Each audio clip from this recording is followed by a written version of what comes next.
Nosso congresso tem até momento de reencontros. Grande, Anderson. Saudade de você, menino. Beijo para todo mundo.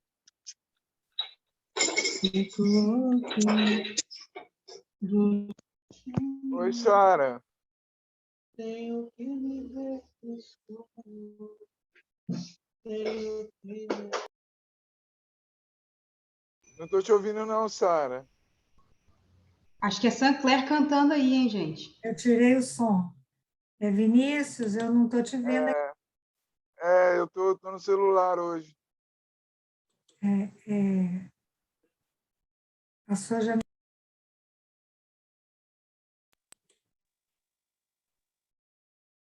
Minha janela tá?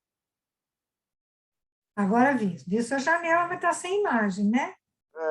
Tá sem imagem. Uhum. Olha.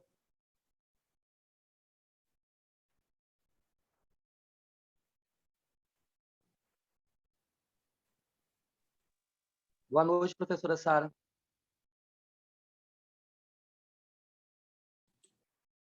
Boa noite. Hoje eu estou de preto porque eu estou de luto, que é o último dia do congresso, entendeu? Tá Tá de peninha. Vou luto, ser sincero para esse menino, gente. tá de luto por causa da Marília Mendonça, que acabou de morrer. Vixe, né? Eu vi tragédia, né, gente? Mas a Marília Mendonça morreu sobre aquele maldição do Clube dos 27 anos, né? Que vocês sabem, né? Não faz muito sucesso, igual o Emily Kurt House, Cobain, Emily House, Janis Joplin. Jimi Hendrix. Jim Morrison.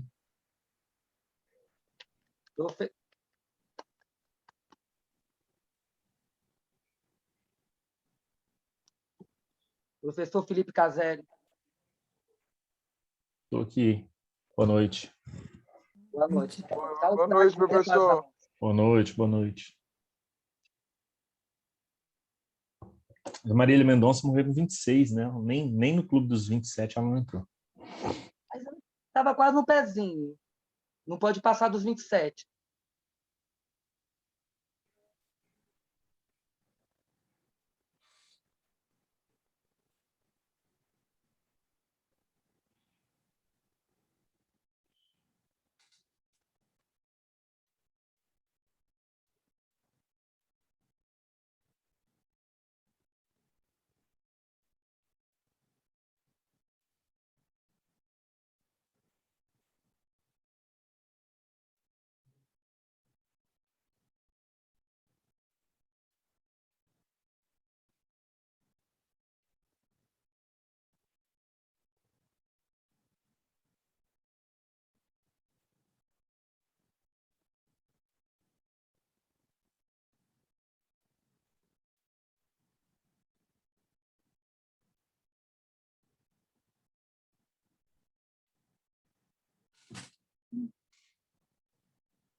Pessoal, vamos aguardar só mais alguns minutinhos para a gente aumentar os nossos alunos. Já já a gente inicia.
Pessoal, nós vamos esperar até 19h10 e aí iniciaremos o nosso último dia de congresso.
Boa noite a todos.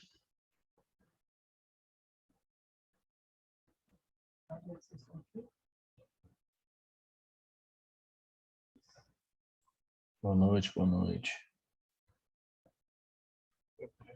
Boa noite, professor.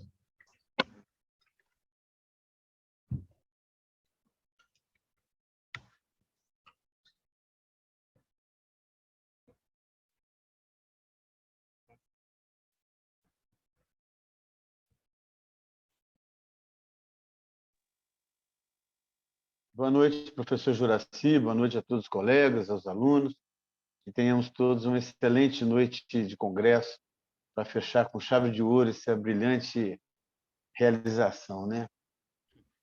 Boa noite, professor Sancler. Obrigado aí pelo prestígio, pelo apoio. Boa noite a todos os colegas, alunos. Que tenhamos uma noite como as outras, né? Maravilhosa.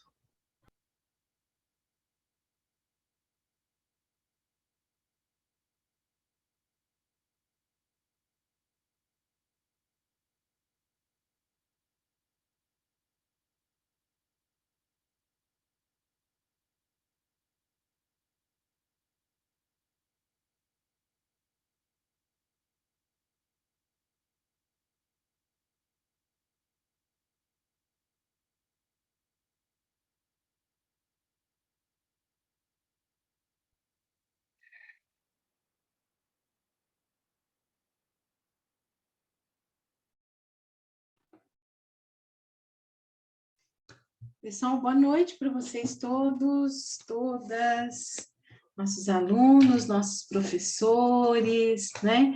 Eu peço só mais um instantinho, porque não sei se já foi falado, eu estava numa reunião e vim direto para cá.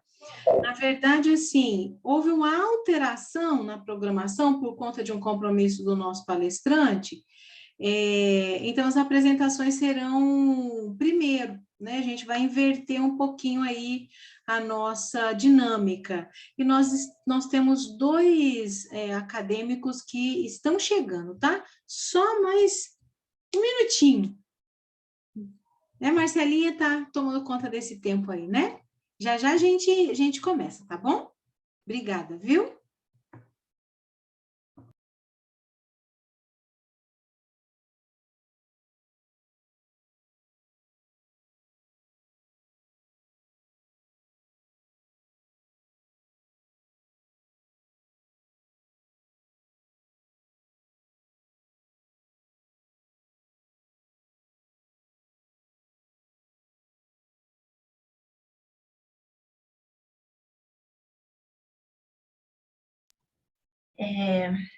São 7h10, então vou cumprimentar a todos, é uma satisfação enorme, nosso último dia de congresso, um prazer, uma honra, né, para nós alunos, nós da comissão. Esses avanços e evoluções do SESV sempre nos deixam muito felizes. Antes de passar a palavra para a professora Aini, eu gostaria apenas de pedir que os alunos mantenham o microfone fechado para a gente poder conseguir manter a reunião de uma forma calma, tá bom? E ao final a gente vai abrir para as perguntas nos 10 últimos minutos de apresentação. E no mais, estamos aqui para poder ajudá-los. Uma boa noite a todos. Palavra com a professora Eni. Marcela, muito obrigada mesmo.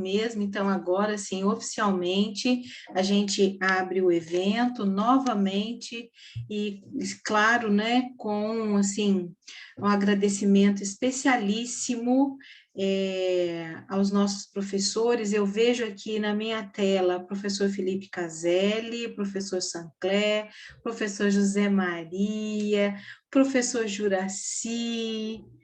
Ai, vejo, alguém me ajude, por favor. Professora Sara, acabei de vê-la. O professor Sancler, que já tinha dito.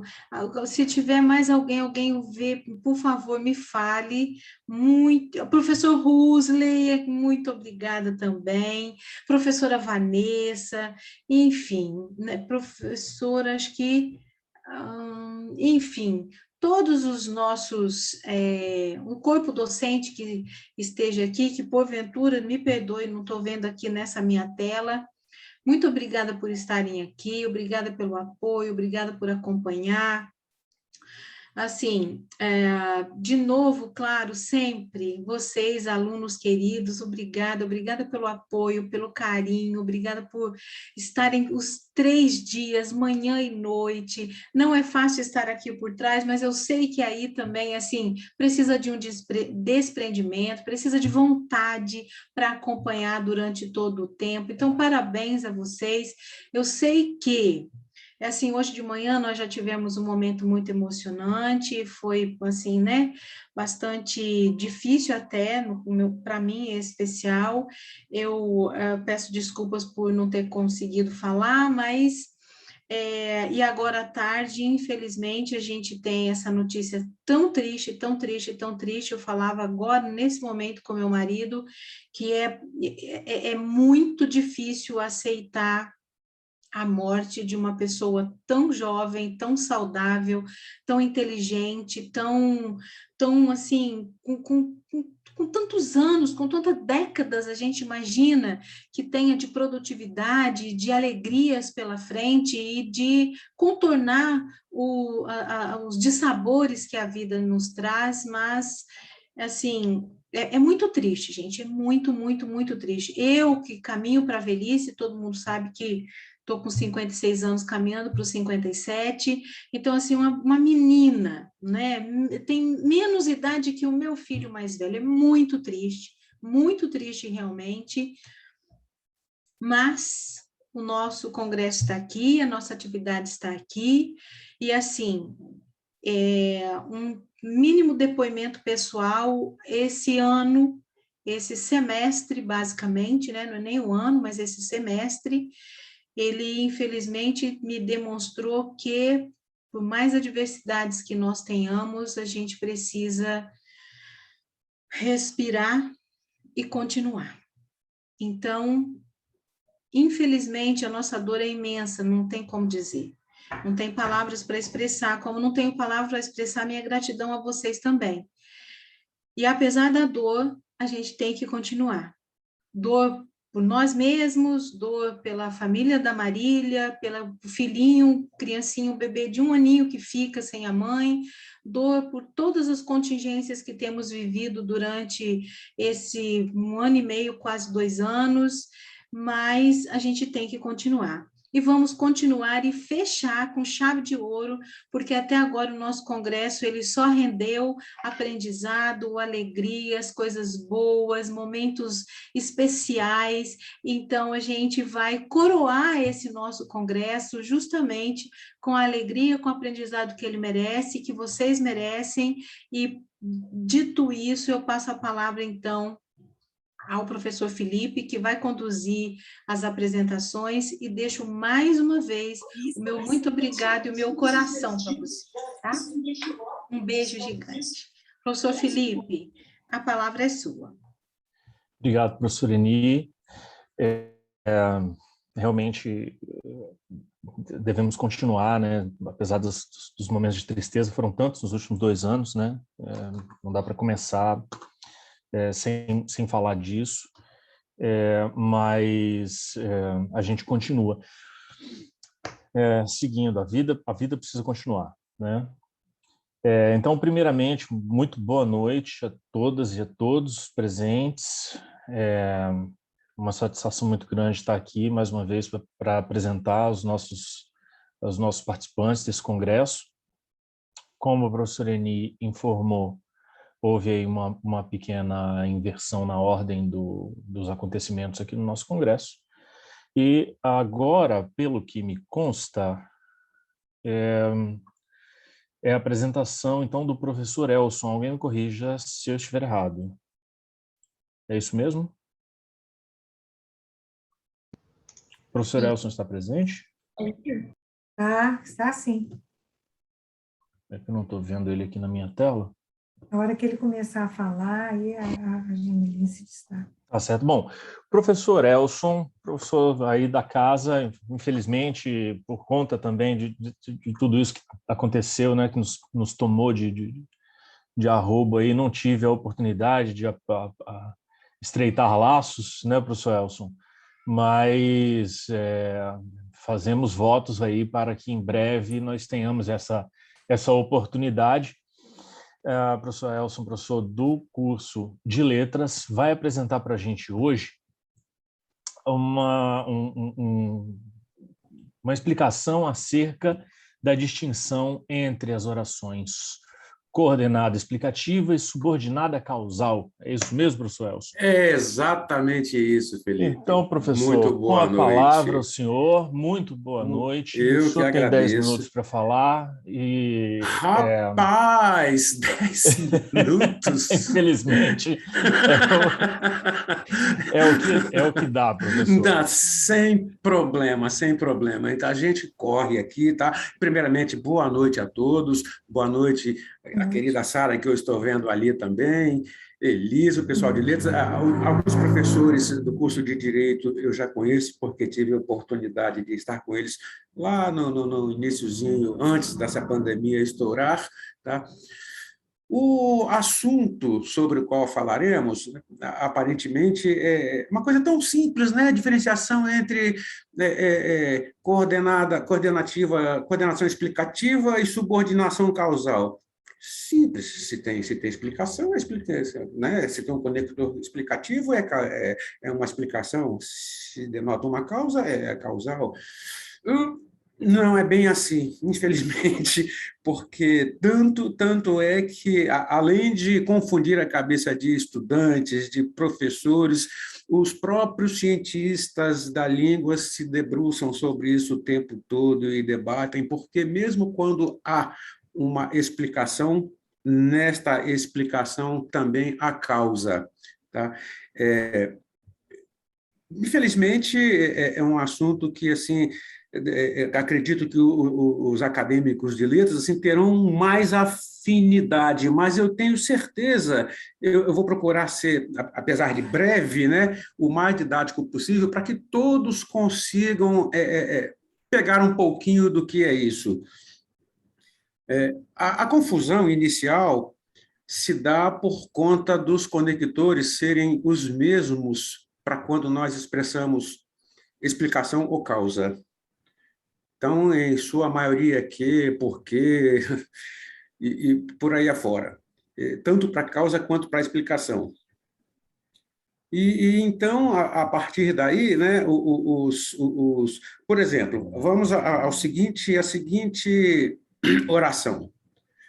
A rua alagou porque choveu bastante.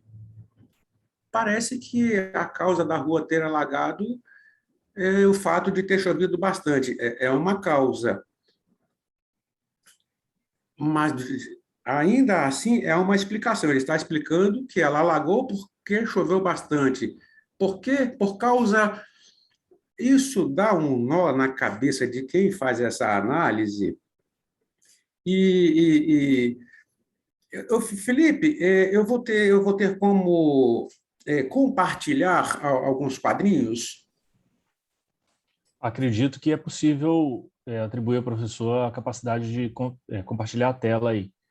Marcela ajuda, sim. É Marcela, né? Marcela Isso. Uhum.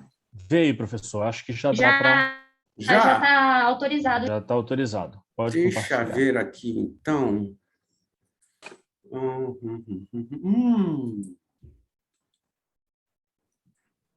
Olha só. Pronto. Que coisa mais linda, gente. Está chegando. Que coisa mais linda. Aí, foi. Ok. Todos veem, então, né?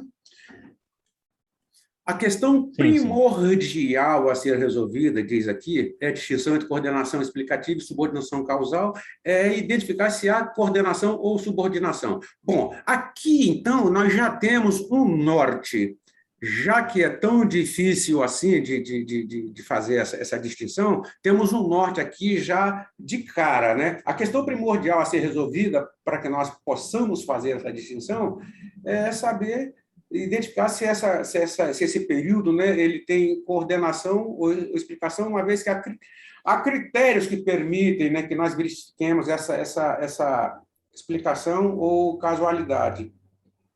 Olha só depois. Depois, é preciso que nós saibamos quais os critérios que nós podemos utilizar para fazer essa distinção. E aí nós temos alguns, mas vamos nos fixar aqui em dois, né?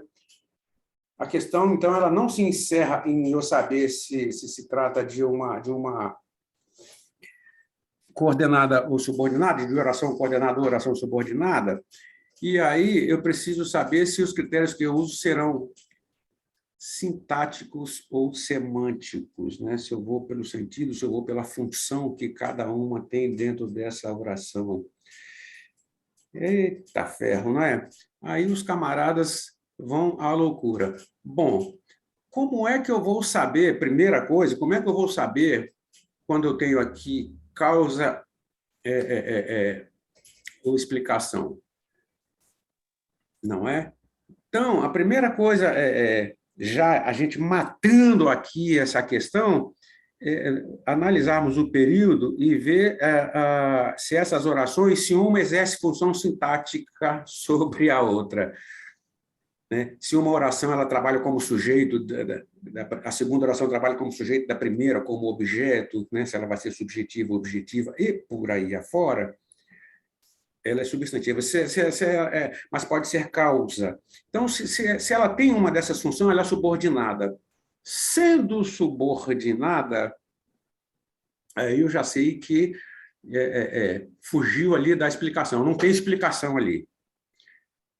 Parece confuso, né? Para quem não vive isso no dia a dia, parece confuso, mas veja bem, esses critérios que nós podemos utilizar, eles poderão ser sintáticos, mas quando nós estudamos língua portuguesa, não adianta a gente querer se valer de um único critério, não é, professora Sara? Porque acaba que nunca se dá conta se nós quisermos fazer uma análise mais aprofundada. Então, muitas vezes, eu tentando fazer essa distinção por meio do processo sintático, eu não consigo chegar a uma conclusão.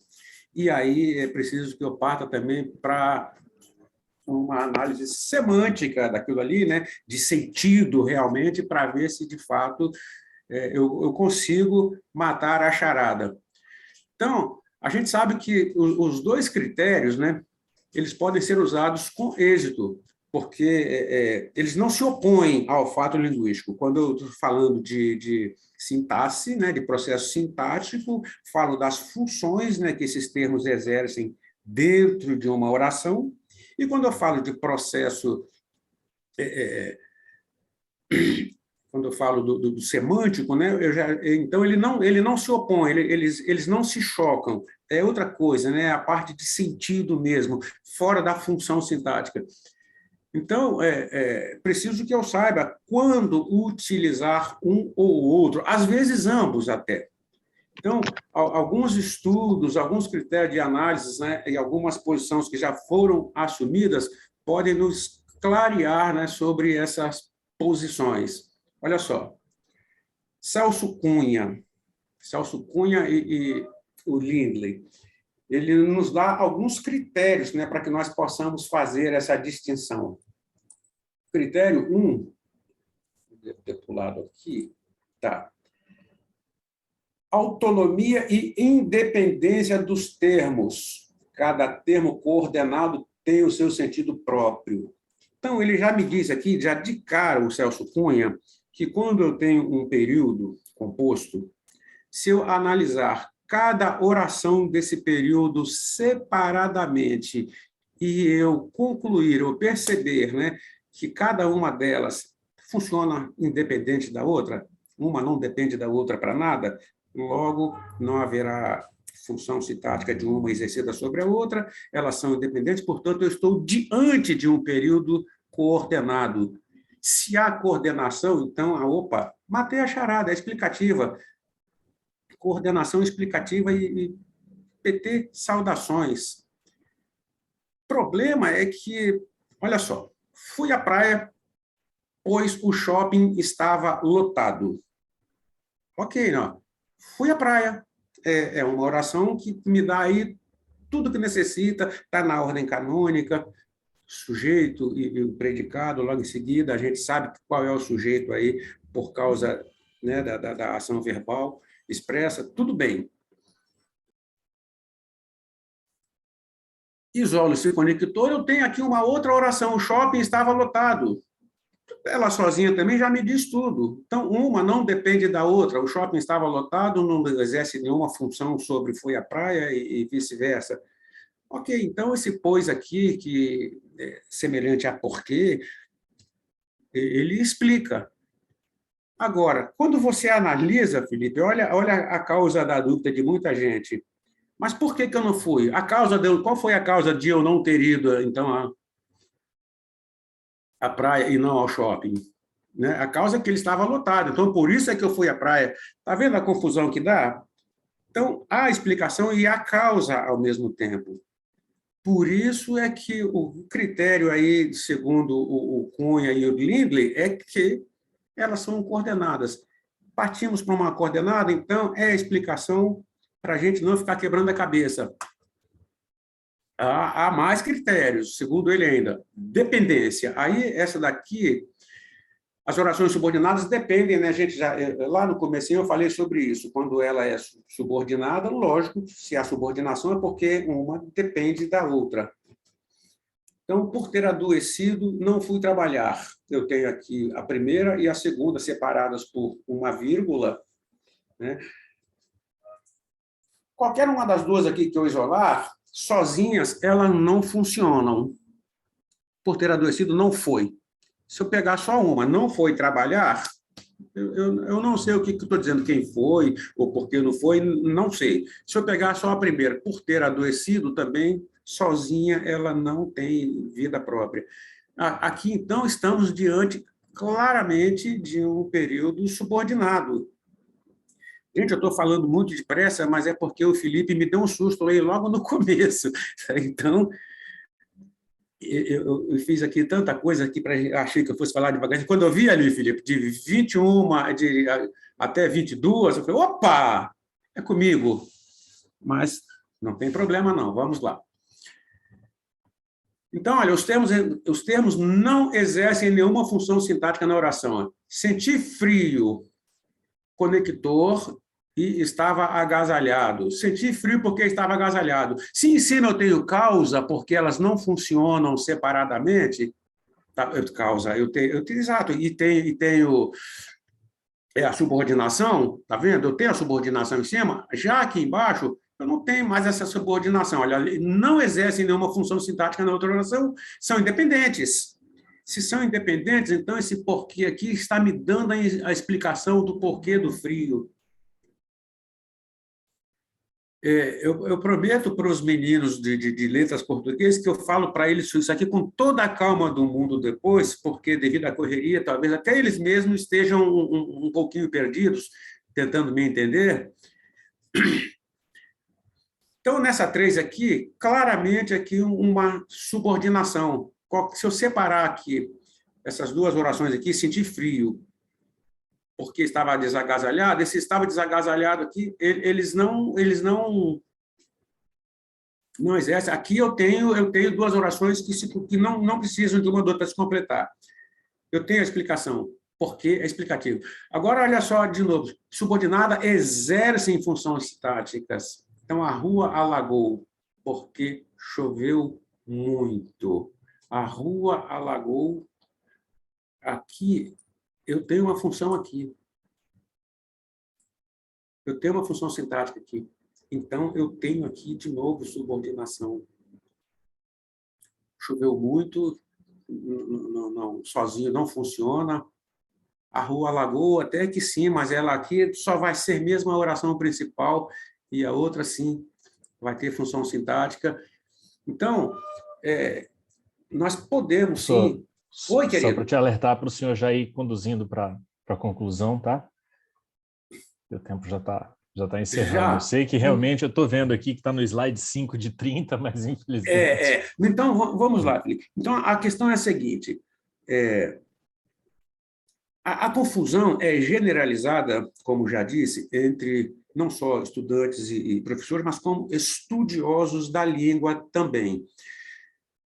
A causa e a explicação estão presentes, inclusive, na coordenada, em que elas são independentes.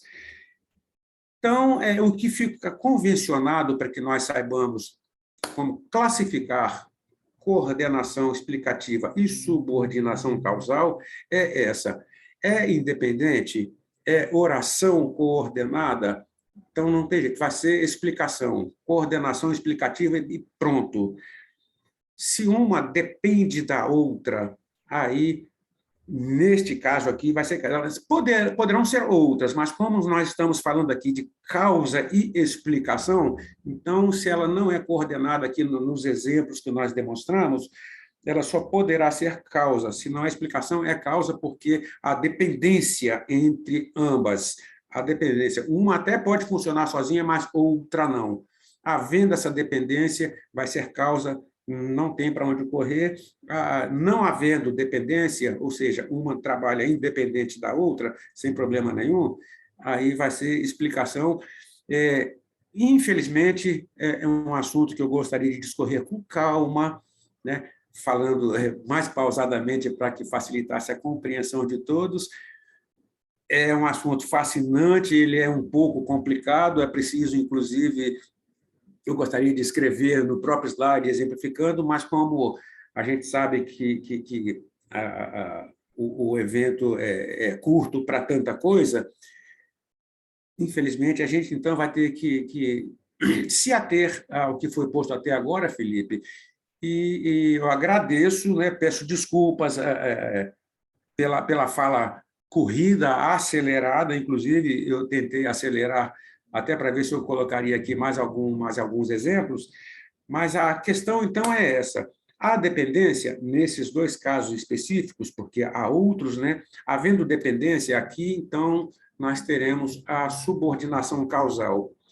Havendo independência entre as orações do período, aí nós temos a coordenação explicativa, que, mais uma vez, muito obrigado, então, gente, e desculpa, mais uma vez, pela correria.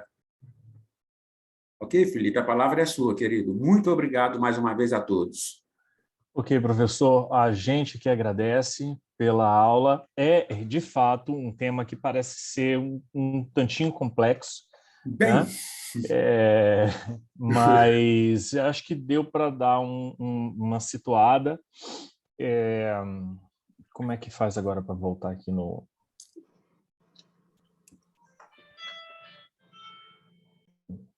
Isso. Isso. Ótimo. Muito bom. Então, professor, assim, fica também aí as nossas desculpas por o senhor não ter mais tempo para desenvolver esse assunto, né? Infelizmente, a questão de congresso, a gente tem isso, né? A apresentação claro.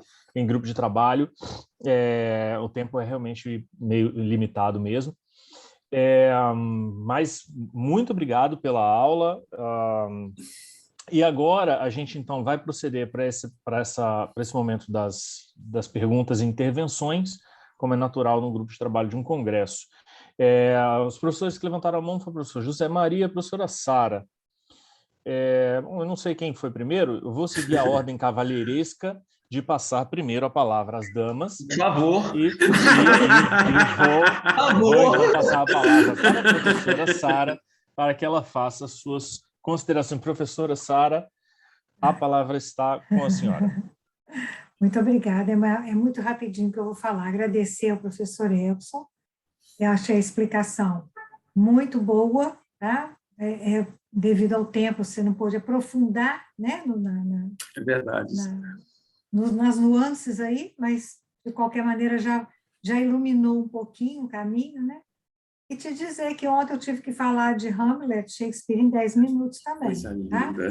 Então... Coisa linda. Estou me sentindo vingada. Muito obrigado, Sara. Um abraço, viu? Igualmente, outro. Professor José Maria, a palavra é sua. Vingança é uma das formas de justiças mais eficientes e antigas que existe num Congresso de Direito.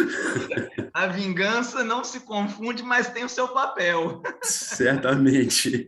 Certamente. Então, não deixe de estar longe. Professor Elcio, eu queria agradecer e eu quero, de fato, assistir essa aula sua, porque eu falo nós aqui, eu incluo a Mismar e o professor Juraci, a gente está trabalhando num projeto que se chama Orações Insubordinadas.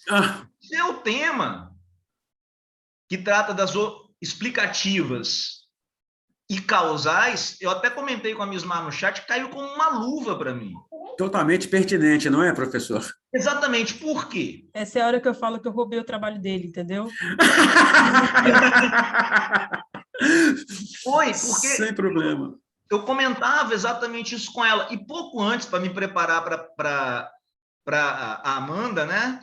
O trabalho da Amanda, que eu tenho dificuldade agora, depois eu vou falar, eu li um texto, José Luiz Cláudio Magalhães, em que ele situa, professor da UFMG, e ele diz que leu num dos muros da faculdade a seguinte frase: haja passado para tanto presente. E ele situa a modernidade em 3 momentos, mas num único ano, 1492. Em 1492 aconteceu 3 fatos.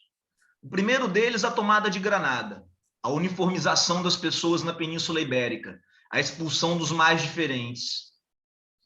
Num segundo momento, ele situa o início da invasão da América, que foi em 1492. Isso.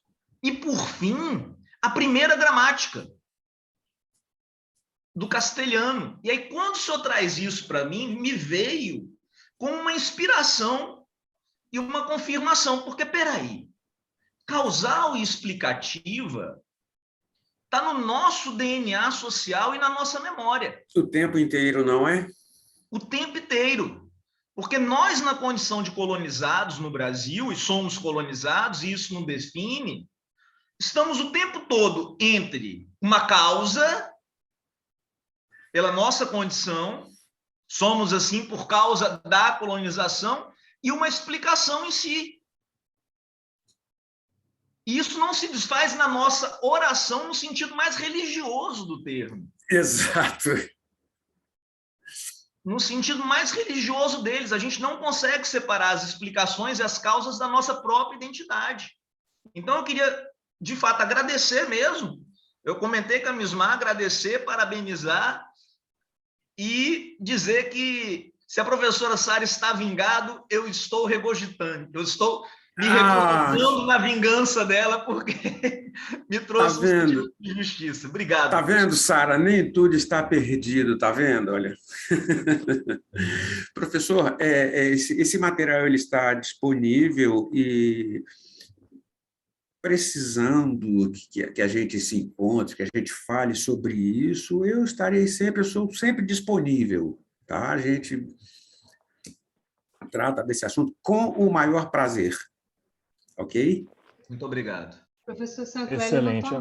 Isso, eu ia falar isso agora. Professor Sancler, a palavra é sua.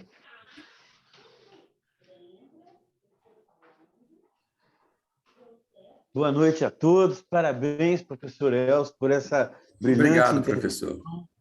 que valorizou ainda mais esse congresso, e a intervenção do professor José Maria constitui um coroamento, né, da sua fala. José Maria conseguiu contextualizar com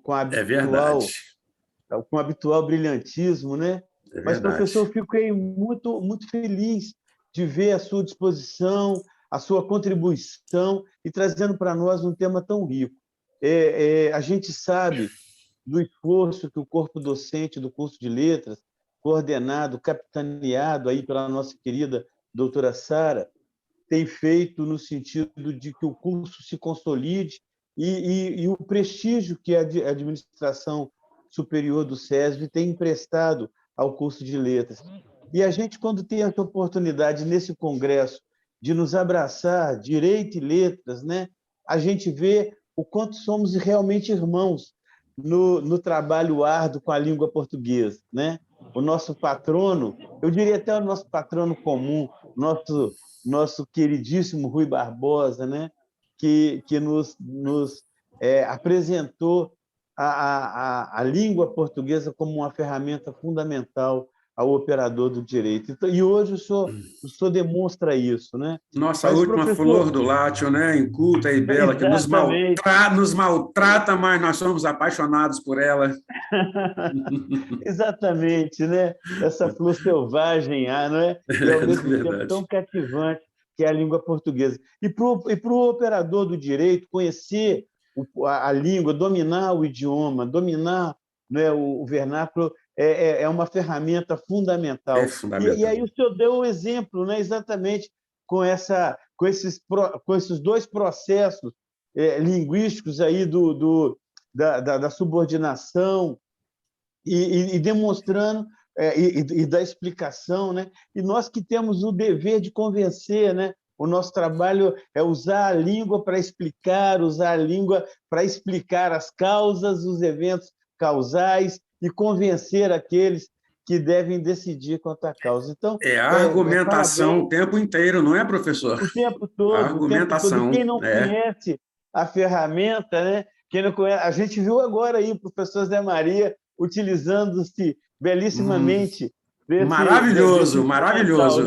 Desse instrumental. Mas, professor, parabéns. Muito obrigado, professor. Venho apenas para somar a minha posição aos colegas que me antecederam, a nossa doutora Sara, o professor Zé Maria, e parabenizá-lo. E eu gostaria, humildemente, se pelo menos lá na última fila da carteira, eu puder também ter oportunidade de assistir o aprofundamento dessa aula. Muitíssimo obrigado. Professor. Convidadíssimo, professor.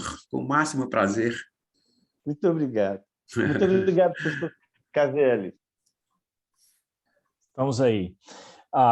Bom, então a gente vai agora encerrando a apresentação do professor, a apresentação do grupo de trabalho. Passo a palavra, então, para a professora Eni, que vai, então, continuar conduzindo o evento de acordo com a programação prevista. Muito obrigado. Professor Felipe, eu e a comissão, e com certeza todos os presentes e todas as presentes, é que agradece sua condução, sua capacidade de congregar, de colocar o nosso palestrante com o tempo exato. Muito obrigada de verdade, tá? E a gente conta com o senhor mesmo em outros eventos do SESI. Tá bom? À disposição, professora, inteira disposição. Muito obrigada de verdade. E agora nós temos uma outra apresentação da Amanda, que o mediador dessa apresentação é o professor José Maria. Então, eu passo a palavra para ele. Toda sua, professor. Muito boa noite. Muito bem-vinda, Amanda. Boa apresentação. Obrigada. Obrigado, professor Eni. Se eu não falei boa noite para todos e todas presentes. Bom, falar da Amanda, meu Deus. A Amanda, semana passada, ela me realizou como professor. Ela sabe disso. Por quê?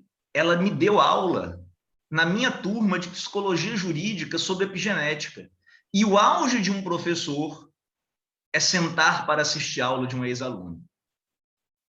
Pelo menos é assim que eu penso. É quando você se realiza de fato. Até isso acontecer, você não se realizou como professor. Você se realiza de fato no dia que você senta e assiste a aula de um ex-aluno seu. É a hora que você fala assim, bom, agora cumpri a missão. A missão está cumprida. Estou assistindo a aula de um ex-aluno meu.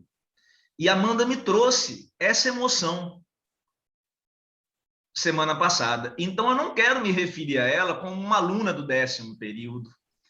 Eu não quero me referir a ela como alguém que tem 2 artigos publicados, que agora está desenvolvendo na área do direito processual. Eu não quero me referir a ela como alguém já aprovada na OAB. Eu não quero me referir a Amanda dessa maneira, porque isso ia ser limitar a pessoa dela. Ia ser atribuir sentido para quem dos sentimentos. Eu queria apresentar a Amanda como uma pessoa que me realizou como professor. Eu queria apresentá-la como minha professora. Então, Amanda, como minha professora, eu te peço que se apresente, por favor. Professor, você tem que parar de fazer essas apresentações emocionantes, que eu sou manteiga derretida, eu choro por quase tudo, né? Mas, gente, é muito legal ouvir, assim, ter o reconhecimento dos professores, né? Eu sempre costumo falar que seus primeiros colegas de trabalho são seus professores, né? Para quem você tem que se mostrar. E, assim, ter todo esse reconhecimento hoje, que já vem de algum tempo, de professores extremamente importantes na minha formação, é muito emocionante. Eu não vou me estender, senão eu vou chorar, não posso. Mas, como o professor falou, eu sou graduanda do 10º período, né? Sou colega aí de vocês, da área do direito, sou acadêmica do SESV, faço parte do núcleo de pesquisa, já venho há algum tempo pesquisando na área da epigenética, da criminologia, e agora, como o professor falou, eu estou adentrando um pouquinho no campo processual, e é uma pesquisa bem recente, né? Eu ouvi ontem o próprio professor José Maria falando, ele venha para causar confusão, né? A dúvida, né? Para trazer o questionamento, e justamente a gente quis trazer esse tema hoje, sobre nulidade de algibeira, justamente para fazer um questionamento, para ver o que vocês acham, né, como acadêmicos, como pessoas da academia mesmo, do direito, o que vocês acham sobre isso. O tema é nulidade de algibeira no processo penal, princípio constitucional da ampla defesa versus boa-fé processual. Gente, não é segredo para ninguém que os advogados, na sua atuação, eles vão traçar estratégias de defesa. Falando de estratégia processual, quem já tem contato aí com a pesquisa vai rapidamente se lembrar da visão de um jurista que é bem conhecido, né, o Pietro Calamandrei. Ele definia o processo como um jogo, que ali você tem regras, jogadores, que seriam as partes, estratégias, táticas, recompensas ao final do processo, se você vence, certo? E ainda tem o juiz, né, que justamente vai reforçar essa ideia de que, ao longo do processo, os envolvidos vão ter que elaborar um plano de jogo, mover suas peças estrategicamente, alcançar um objetivo maior, né? Então surge a chamada teoria dos jogos, lá por volta de 1944. E ela vai buscar explicar justamente como que os indivíduos envolvidos em um mesmo contexto tomam decisões a partir de um conjunto de estímulos. Essa teoria ela foi criada por um economista e um matemático, mas ela é aplicada dentro de diversas áreas, e a gente traz hoje para dentro do direito, né? E não só o direito no geral, mas em todas as áreas do direito, no direito processual civil, no direito processual penal, já que os advogados, muitas vezes, eles tomam decisões, muitas vezes assim, né? Sempre, tomam decisões se baseando numa prévia análise das possíveis ações ou reações das outras partes. E isso foi justamente uma das primeiras coisas que o professor Juraci e a professora Adriana, quando estavam instruindo eu e outros colegas para o júri simulado da OAB, uma das primeiras coisas que eles falaram: vocês precisam antever as reações da outra parte. do adversário. Vocês precisam saber o que eles podem argumentar para que vocês estejam preparados, né, para qualquer coisa que venha a ser suscitada dentro do processo. Então, tomando como base essa visão do processo como um jogo, né, como a gente falou anteriormente, vão existir regras gerais, regras específicas, e aí a gente já traz para dentro do direito. Duas dessas regras já estão no título, né, que é a ampla defesa e a boa-fé processual. E como tem o pessoal de letras aqui, eu achei interessante a gente explicar um pouquinho do que seria a ampla defesa, o que seria a boa-fé processual, para que todo mundo consiga acompanhar. O princípio da ampla defesa, ele é encontrado no artigo 5º, inciso 55 da Constituição Federal, e ele vai dizer exatamente assim: os litigantes em processo judicial ou administrativo e aos acusados em geral são assegurados o contraditório e a ampla defesa com os meios e recursos a ela, inerentes. E aí Alexandre de Moraes vai vir explicar um pouquinho sobre isso. Ele vai falar que esse princípio da ampla defesa, ele é justamente o asseguramento que é dado ao réu de condições que lhe possibilitem trazer para o processo todos os elementos tendentes a esclarecer a verdade ou mesmo omitir-se, essa parte é muito importante, né, ou mesmo omitir-se ou calar-se, se entender necessário. É bom a gente segurar essa informação aí de como ele pode falar ou não, né, se entender necessário. O princípio da boa-fé vai estar no Código de Processo Civil, os colegas vão saber que ele é utilizado subsidiariamente em todas as áreas, né, do direito, e ele vai dizer no seu artigo 5º, aquele que, de qualquer forma, participa do processo deve comportar-se de acordo com a boa-fé. O princípio da boa-fé, ele é um dos fundamentos do direito brasileiro. Ele possui uma função de estabelecer um padrão ético de conduta dentro dos processos, dizendo que as partes têm que agir com lealdade, enfim. Mas ela é trazida dessa forma bem sequinha, dizendo que tem que agir de acordo com a boa-fé, porque ela vai ser abordada como uma cláusula geral. É porque seria extremamente difícil a gente enumerar dentro dos códigos, ou, enfim, dentro da Constituição ou dentro de algum código específico, todas as hipóteses de deslealdade dentro de um processo. A gente ficaria aí infinitamente criando hipóteses para narrar elas dentro dos códigos. Então, ela acaba sendo mais tomada como uma regra geral e, dentro do caso concreto, vai ser analisado, agiu de má-fé ou não agiu de má-fé, certo? E aí entra, estabelecido esses conceitos, né, dos princípios, entra o ponto central da pesquisa. A gente vai analisar a nulidade de algibeira, que também é conhecida como nulidade de bolso. Algibeira é um termo antigo para bolso, né, as pessoas chamavam bolso de algibeira. E, sob a ótica desses princípios, a gente vai analisar esse tipo de nulidade, porque a discussão atual é como o STJ vem se posicionando com relação a isso, né? Afinal, o que seria essa nulidade de algibeira ou nulidade de bolso? Quando ocorre um vício no processo, ele pode ser objeto de imediata insurgência, ou seja, ocorreu uma nulidade, o advogado ele pode se manifestar naquele momento, ele tem ciência daquela nulidade, mas ele guarda aquilo como uma carta na manga a eventualmente utilizar lá na frente da forma que for mais conveniente a ele, certo? É justamente uma carta na manga. Essa expressão ela apareceu justamente no STJ, né, em 2007. E no recurso onde ela apareceu, o recorrente ele alegava que vocês sabem que as intimações elas têm que ser feitas em nome do advogado, do escritório, enfim. Nesse caso em específico, aí vem a culpa do estagiário, né? As intimações estavam todas sendo feitas em nome do estagiário. E todo mundo estava ciente dessa situação, o advogado, enfim. Quando chegou lá na frente, em fase de recurso especial, eles alegaram isso. Depois que as decisões tinham sido todas desfavoráveis ao cliente, eles alegaram a nulidade, pedindo a desconstituição de todos os atos que já haviam sido praticados no processo, né? Então, o STJ ele percebeu que esse advogado só resolveu alegar depois que não cabia mais nenhum recurso. Justamente como um trunfo, uma carta na manga aí. Enfim, tem outros exemplos que eu posso trazer aqui para vocês. Um dos casos foi direito à réplica, e a parte alegou que não lhe foi oportunizada a réplica, mas ela foi alegar isso lá em sede recursal. Para quem conhece um pouquinho do processo, sabe que é inicial, contestação, réplica. Então, é bem no comecinho. E ele, ciente dessa situação, guardou como um trunfo para também tentar desconstituir os atos se caso tivesse decisão desfavorável ao seu cliente, né? Intervenção do Ministério Público, que também só é alegada quando a sentença é desfavorável, quando deveria haver uma intervenção do Ministério Público e não há essa intervenção, muitas vezes isso é utilizado como uma nulidade de algibeira, né, de bolso, enfim.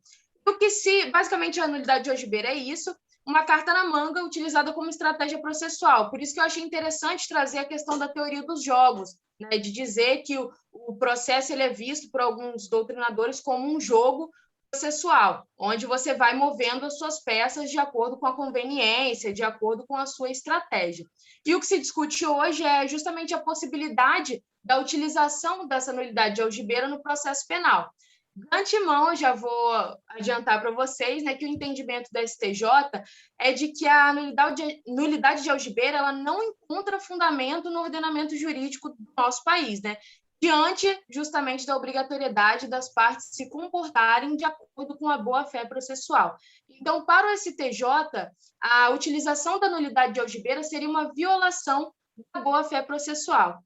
Porém, a discussão está bem acalorada nesse sentido, porque a gente tem parte da doutrina defendendo que deveria ser admitida sim, considerando justamente o princípio constitucional que mencionamos anteriormente, a ampla defesa, certo? E considerando essa possibilidade de estratégia que é utilizada dentro do processo, tudo dentro dessa visão da teoria dos jogos. O ponto central que a gente está desenvolvendo nessa pesquisa é justamente tentar buscar quais seriam os limites. De fato, a nulidade de algibeira, a utilização da nulidade de algibeira seria uma violação da boa-fé processual ou seria simplesmente uma hipótese de estratégia que está abarcada pela ampla defesa, né? E queria deixar esse questionamento aí para vocês, né? O professor José Maria com certeza vai trazer a visão filosófica dele sobre isso, boa-fé processual, ampla defesa.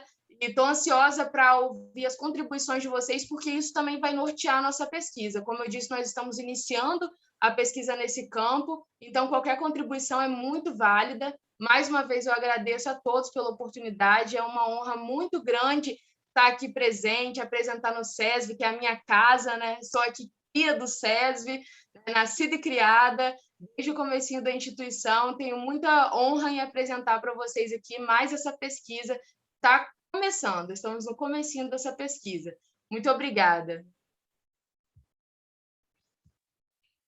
Bom, parabéns, Amanda. Parabéns e obrigado. Parabéns e muito obrigado. Eu queria abrir para as perguntas antes de falar alguma coisa. Eu queria saber se alguém tem alguma posição para depois eu falar. Não queria ser o primeiro a falar. Mas se ninguém tiver, eu falo. Professor Sancler, por favor, professor Sancler, que satisfação.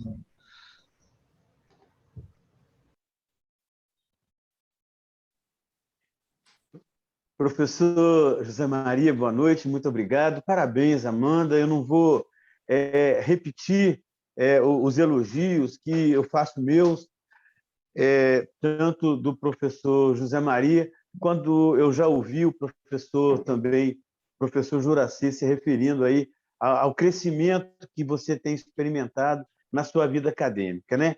Então, eu deixando de lado a rasgação de seda, que é merecida e extremamente merecida no seu caso, mas você se postou na atividade acadêmica com tamanha grandeza que dispensa maiores elogios, né? Eu queria partir para a discussão da questão tão instigante que você nos traz e a sua coragem em enfrentar esse tema tão tormentoso, né? Eu queria antes te fazer uma pergunta, Amanda. Eu te dei uma aula no 5º período, na metade do curso. Você agora está chegando ao final do curso, né? E a coisa mais linda, né, Zé Maria, é a gente ver esses meninos que eles entram na faculdade e a gente vê surgindo jurista, né? Eu me lembro sempre daquela parábola do monge que extrai o Buda de dentro do tronco da árvore. O Buda já estava lá dentro, né? A gente vê o jurista surgindo.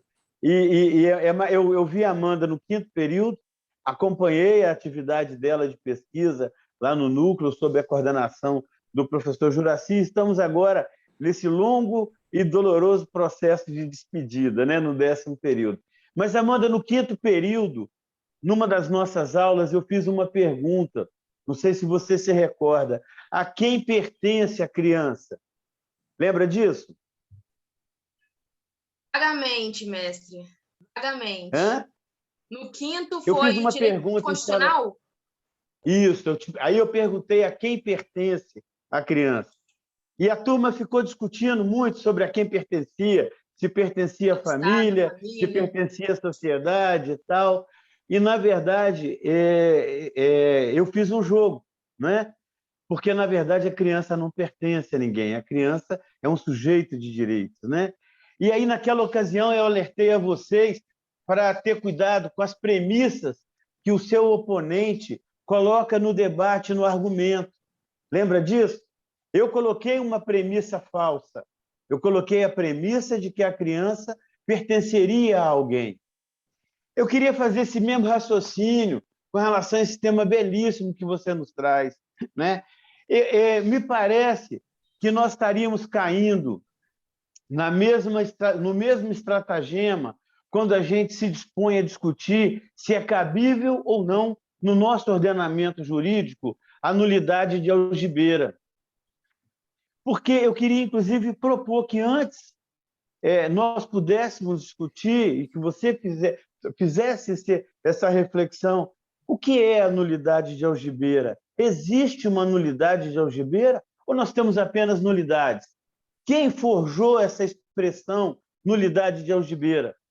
Nós temos uma jurisprudência defensiva de algumas cortes no sentido de criminalizar a defesa, de criminalizar a advocacia e de colocar o advogado como um serventuário da justiça, quando, na verdade, a defesa só deve contas ao seu constituinte, não é? Então, eu achei maravilhosa a sua abordagem, torço para poder ter oportunidade de conhecer o resultado dessa pesquisa, mas eu queria refazer a pergunta que eu te fiz há alguns semestres atrás, né? Quando eu perguntei a quem pertence a criança. Eu te pergunto agora, a quem interessa essa expressão nulidade de algibeira? Essa expressão tão pejorativa, né? Como uma jurisprudência que surgiu há um tempo atrás e, felizmente, foi sepultada do mero aborrecimento no direito processual civil, né? Os tribunais tentam estigmatizar determinadas teses, no sentido de impedir que elas sejam utilizadas validamente, inclusive, né? Então, a minha dúvida, e eu espero que, ao final, você possa nos trazer alguma luz a respeito disso, é se existe uma nulidade de algibeira, ou se nós temos apenas nulidades ou não. E o regime de nulidades é fundamental no processo de ampla defesa, do contraditório e, sobretudo, no devido processo legal. Que Deus te ilumine, né? Que Deus possa te conduzir nessa caminhada que você escolheu fazer e que, me parece, você vai fazer sozinha. Talvez já não estará mais conosco sob a graduação, mas já como uma profissional, uma brilhante profissional do direito que você já prenuncia. Obrigadão. Obrigado, professor Zé Maria.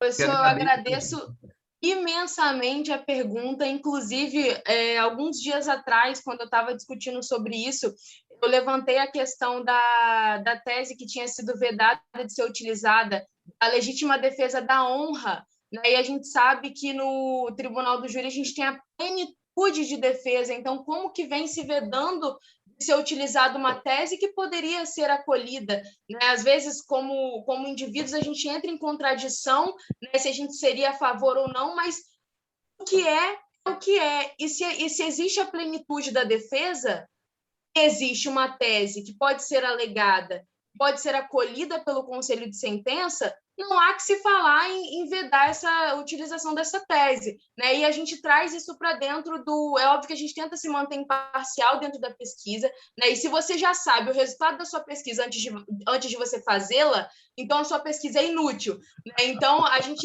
entra sem saber de nada, né? E aberto, o máximo possível, a gente tenta entrar aberto para a pesquisa, para o que a gente possa descobrir. Mas sim, confesso que, como a gente que tem essa veia um pouco mais defensiva, né, um pouco mais garantista, a gente acaba ficando um pouco inclinado para essa questão. Inclusive, foi por isso que eu quis trazer a teoria dos jogos, mostrando que se trata, sim, de uma estratégia, né? E outra questão é que o fiscal da lei tem que estar zelando por isso. Não foi só o advogado que deixou de observar.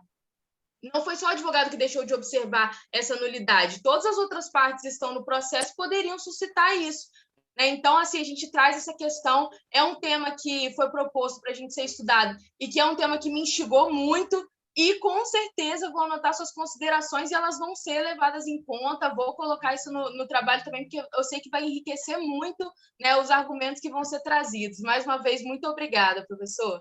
Muito obrigado. Obrigado, professor Zé Maria. Posso, professor? Por favor. Eu não estou aguentando aqui, viu, Amanda? Eu estou vendo. Que eu já estou comendo. Eu levantei 3 mãos aqui, levantando mão. Eu queria lembrar o professor Juraci que a Amanda foi minha aluna antes de ser aluna dele, tá certo? Mas foi minha antes de ser de vocês. Eu sou do Bom, Misericórdia. de qualquer forma, professor Sancler e professor Zé Maria, eu que tirei o Buda da árvore, né?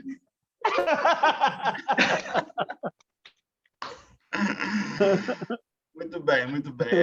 Amanda, bom, eu não sei se vocês sabem, eu sou o rato de laboratório da doutora Amanda, né? Ela cria a ideia e pergunta um monte de coisa, eu falo assim, não sei responder, você pesquisa e traz para a gente conversar. E, na verdade, pegando um gancho do professor Sancler, a grande debate sobre essa questão é justamente sobre as nulidades, né? E aí entramos no campo mais pragmático, na nulidade relativa e na nulidade absoluta, né? A questão é que, no processo civil, essa teoria ela tem ganhado, já é uma teoria já que ganhou muito espaço nos tribunais superiores. Agora, essa teoria eu posso transportá-la para o processo penal, considerando aí que nós temos aí um direito fundamental, que é a liberdade. Então, o STJ, e, na verdade, o STF também, no HC 105.041, de 2011, o ministro Gilmar Mendes ele invoca esse princípio num habeas corpus, dizendo que há uma preclusão pelo postulado da boa-fé objetiva no processo penal. Aí a problematização justamente se assenta aí. Se é uma nulidade absoluta, onde se presume o prejuízo, né, que não pode se vigorar, aquele princípio do nulis como é que é? Pensans griffe, né? A nulidade, ou seja, o princípio do prejuízo que tem que... isso. Então, o princípio do prejuízo deve ser comprovado pela defesa, para que, então, seja declarado a nulidade. Isso, dentro do aspecto da nulidade relativa, até acho que tem razão. Agora, na nulidade absoluta, em que o próprio magistrado pode reconhecer de ofício a nulidade, né, ainda que seja atemporal ou que seja uma carta na manga ou nulidade de bolso, ou seja, a defesa guardou essa nulidade para que pudesse apresentar depois do julgamento, me parece que isso aí é uma estratégia que é possível, ela é não só possível, que ela é inerente ao jogo do processo. Então, se o juiz não viu, né, seria obrigatoriamente teria que ter visto, porque ele é o condutor, ele é o presídio do processo, né? E se a defesa tem aquilo como uma carta na manga para anular o processo, trazendo um benefício à ampla defesa, me parece que não há nenhum má-fé processual. É uma estratégia de defesa. Por isso que eu acho que essa questão desse tipo de nulidade não tem espaço no processo penal. Por quê? Porque é como se eu pegasse a boa-fé objetiva, está lá no processo civil, no Código de Processo, e eu tenho o postulado da ampla defesa na Constituição Federal e do devido processo legal, que é um direito fundamental do acusado. Se eu tenho esse assento constitucional, como é que na lei infraconstitucional ou na interpretação de uma norma infraconstitucional eu posso perpassar um direito fundamental? Que eu não estou falando do advogado, estou falando do direito fundamental do acusado. Então, se não for observado o devido processo legal, durante a ação por omissão ou por negligência do magistrado, ou até mesmo do curso LES, com todo respeito ao nosso membro do Ministério Público representado. Então, se eles não viram, o Ministério Público costuma não ver, né? O professor Sancler, tudo bem que a altura dele não ajudava muito, mas se não foi visto a nulidade, e ela é absoluta, presume-se, então, prejuízo, como é que eu posso dizer assim, não, precluiu porque faltou a boa-fé objetiva? Então, me parece, Amanda, que assim, a gente não pode, como a Amanda falou, né, a pesquisa está no início ainda, a gente não pode, né, fazer ter uma conclusão aqui, mas me parece que eu penso que a jurisprudência está caminhando numa direção contrária à Constituição Federal no que diz respeito ao devido processo legal. Essa é a minha consideração, Amanda, parabéns, assim, sempre orgulho de ouvir. Excelente. Acho que entra justamente o que o professor Sancler falou, né? Quem criou essa expressão? Porque acaba sendo uma expressão pejorativa, né? E justamente o que ele falou, que busca criminalizar a defesa mais uma vez, o que não é novidade, né? É o que a gente já vê no dia a dia. Eu gostaria de passar a palavra para a professora Eni, que está ali com a mão levantada, estou ansioso para ouvir as considerações dela. Depois para a Érica e depois para mim, né? Se eu puder falar alguma coisinha também, eu queria dar um pitaco. Professor Zé Maria, muito obrigada. Eu vou ser bastante breve, porque o nosso palestrante já chegou e, assim, nosso horário, né, a gente acabou avançando um pouquinho. Mas eu queria falar com a Amanda, além de, obviamente, dar os parabéns, né, assim, já elogiei ela aqui nos bastidores, etc., e não apenas ela, mas, assim, de modo geral, enfim. Eu queria, Amanda, que você analisasse uma sugestão. Você falou do princípio da ampla defesa em termos principiológicos, né? Você está assentando aí, pelo menos em termos de premissa ainda, né? Porque seu projeto, na verdade, seu trabalho ainda está em projeto, mas você falou da ampla defesa e da boa-fé. Só que, assim, esse cunho processual que você traz, e que é muito interessante por conta dessa questão das nulidades, em especial esta aí, cunhada com esta denominação de algibeira, e concordo plenamente com o professor Sancler, da origem e de quem, e a partir de que ótica cunhou essa expressão e para atingir qual objetivo, afinal, não é? Mas eu acredito, assim, que tem um outro princípio que seria bastante interessante você dar assim, colocar sob o viés dele também, que é o princípio da lealdade processual, né? Porque, assim, em termos de processo, ainda que seja um jogo, eu, né, tenho comigo que realmente é um jogo, como você falou muito bem, aliás, amparado aí pelo Calamandrei, de regras gerais e regras específicas, mas uma dessas regras é a lealdade. E se você está diante de uma nulidade e não argue essa nulidade para usá-la em um momento dito mais oportuno, será que isso, e aqui eu estou jogando sugestões para você, tá? Será que isso já não seria uma conduta de quebra da lealdade processual? E será que essa quebra da lealdade processual não estaria, portanto, maculando o devido processo legal? E isso, então, implicaria em um prejuízo social, porque, afinal de contas, ainda mais quando se fala no processo penal, a gente não diz respeito só às partes, mas o que ali se trata extrapola para o âmbito do coletivo, não é verdade?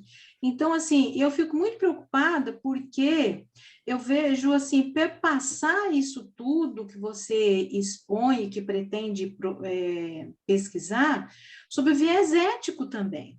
E eu acredito e tenho visto que esse viés, ele se esvazia cada vez mais, inclusive, e diria até principalmente, aí pelo campo, sim, da advocacia e da defesa, porque o advogado tem um munus público de facilitar e de ser aí o intermediador de concretização do acesso à justiça. Existe um bem maior a ser percorrido. Por mais que isso pareça piegas ou ideológico, inalcançável, mas são postulados do Estado que nós escolhemos, e eu acho que vale a pena repensar nessa sociedade que está cada vez mais distante desse tipo de valor mesmo, né? Então, assim, fica essa instigação para você olhar isso tudo sob o viés da lealdade também, que talvez possa contribuir em alguma coisa. Parabéns. Contribui muito, professor. Eu agradeço a contribuição e, na verdade, você está dando até um spoiler, porque o professor Juracy trouxe para mim a questão da autoética, que eu comecei a estudar agora um pouquinho, e Edgar Morin, e estou me aprofundando um pouco nisso, e com certeza vai ser um olhar que eu vou querer trazer também para deixar a pesquisa mais completa. Na realidade, essa questão do princípio da lealdade que você falou é justamente esse que está sendo o fundamento do STJ, né, para não apoiar, para não dar suporte a essa questão da nulidade de algibeira, né, mas sim, com certeza, vamos querer trazer essa questão da ética e da autoética, né, da lealdade dentro do processo. Por isso que eu falei, a gente tem essa visão de muitas vezes estarem querendo criminalizar a advocacia, temos essa visão da teoria dos jogos no processo, mas também temos essa visão de alguns valores, muitas vezes, que estão sendo perdidos. E eu acho que a gente não tem um posicionamento, uma visão diferente de ver aquela nulidade de algibeira, não de uma forma, não como uma má-fé processual, mas eu acho que deve ser estudado, né? A gente aprende muito estudando os fundamentos da outra parte, do que está sendo alegado. E a gente tem que estar aberto a isso, né? A estudar tudo. É como eu falei, a gente tem certas inclinações quando a gente entra na pesquisa, mas a gente tem que estar aberto para aquilo que a gente vai descobrir, né? Senão a pesquisa é inútil. Então, a gente está muito aberto a todos esses tipos de contribuições. Eu acho que está sendo gravado, depois eu vou assistir novamente para tomar nota de tudo, e tudo isso será considerado na pesquisa. Agradeço muito a contribuição, mais uma vez. Vocês são professores sensacionais, só contribuem. Obrigada, gente. Um beijo, querida. Obrigada a você. Obrigada, professor Zé Maria. Obrigado, professora Eni. A Érica está com a mão levantada. E depois eu gostaria de falar, depois da Érica, rapidinho. Eu vou ser bem breve, porque a professora Eni já basicamente falou o que eu estava meio que pensando. Porque você ficou falando muito em criminalização da advocacia, e quando a gente pensa em crime, em direito penal, o direito material pune a conduta do agente com a intenção, né? A intenção que ele tem é punida em fazer. Quando ele tem a intenção de fazer, já configura o crime. Então, assim, se ele tem a intenção de omitir para arguir uma vantagem lá na frente, será que ele não está cometendo um crime? Vai pelo caso da ética que a professora Eni falou. Aí, lógico que eu não falei tão bem quanto ela, mas assim, é mais ou menos isso que eu quis dizer, só para você, de repente, procurar pesquisar sobre essa área aí também. Eu entendi seu ponto, você falou sobre a questão da intenção, e isso é até uma coisa que, voltando às bases do direito penal estudando, eu estava relembrando isso. Na realidade, o direito penal, em específico, ele não pune intenção, ele pune ação, né? Não há como você criminalizar a intenção da outra pessoa, ela só quando ela inicia a execução daquela ação que ela pode ser punida, né? E aí também a gente entra muito na subjetividade, se ele tinha a intenção de utilizar aquilo. Nesse sentido que eu quis dizer. A questão vai ser analisada no caso concreto, porque da mesma forma que pode acontecer essa nulidade por uma estratégia, pode acontecer por displicência. Como a gente falou, todas as partes ali estão cientes daquela situação. Da mesma forma que o advogado, pelo volume de processos, ou o defensor público, pelo volume de demandas, pode deixar passar o próprio Ministério Público, pode deixar passar o próprio juiz, que deve analisar aquilo de ofício muitas vezes, né? Então, até que ponto a gente está tratando de uma má-fé também, né? Então, fica isso, porque fica muito na discricionariedade do julgador. Ele vai olhar e vai dizer, não, é uma nulidade de algibeira, mas às vezes foi só uma displicência que passou desapercebido por todos os componentes daquele processo, né? Todos os elementos, todas as partes. Mas realmente muito relevante a sua contribuição. Vou tomar nota também, vamos analisar isso aí, estudar mais um pouquinho e colocar dentro do trabalho. Muito obrigada pela contribuição. Parabéns. Obrigada. Obrigado, Érica. Amanda, eu queria só te fazer uma provocação, não é nenhuma pergunta. O professor Sancler falou a quem pertence a criança. E falou sobre premissas e falsas premissas e premissas de jogos. E para a gente tomar cuidado com isso. Muitas vezes a gente está inserido num jogo e não se pergunta quem criou o jogo. Simplesmente o joga.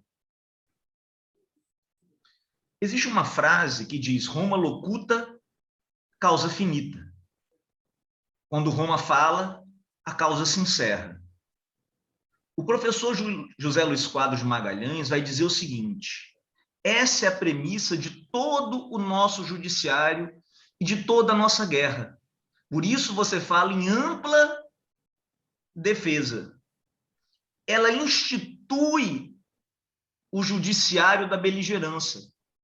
E ele vai trabalhar com o constitucionalismo latino-americano, que vem trazer o judiciário da mediação, que vem trazer o judiciário da justiça restaurativa, e não necessariamente de uma justiça punitiva, que vai ter um vencedor e um perdedor, alguém que ataca e alguém que perde. E aí você falou da teoria dos jogos. E eu queria dizer para você, dentro dessa teoria dos jogos, é o seguinte: a história é passado, a memória é presente. Existem 2 jogos brasileiros em que não há vencedores. Genuinamente brasileiros, criados no ambiente em que o índio despiu o português, criado na praia. É o frescobol e o altinho. Neles não faz sentido ganhar. Neles faz sentido jogar. É o jogo pelo prazer do jogo, não é o jogo pela necessidade do ganho. Será que talvez a gente precise ir a semente para além do Buda? E deixar a árvore onde ela está e saber que ela é mais sagrada que o Buda que se retira dela, enquanto árvore, porque ela me dá frutos e o Buda só é um reflexo da minha angústia? Será que não é essa a questão? Questionarmos o próprio jogo através desse viés? É só uma provocação que eu queria te colocar, depois eu te passo em particular os artigos. Tá bom? Muito obrigado, Amanda. Eu estava ansiosa pela sua contribuição, porque você entra justamente na parte que eu gosto, que é na parte da hipótese, de jogar assim, a provocação. Então, muito obrigada, professor. Me mande mesmo, eu vou cobrar esse material para estudar e colocar dentro do trabalho também. Muito obrigada. Obrigada a todos mais uma vez pelas contribuições, por me ouvirem aí esse tempão. Tá bom? Obrigada. É uma honra participar mais uma vez, né, de mais um congresso do SESB, agora o 2º Congresso Internacional de Direito e Letras. Espero estar aqui ano que vem novamente. Se Deus quiser, se Deus quiser. Obrigada. O nosso palestrante está aguardando, tá, professor Juraci? Não, é segundos.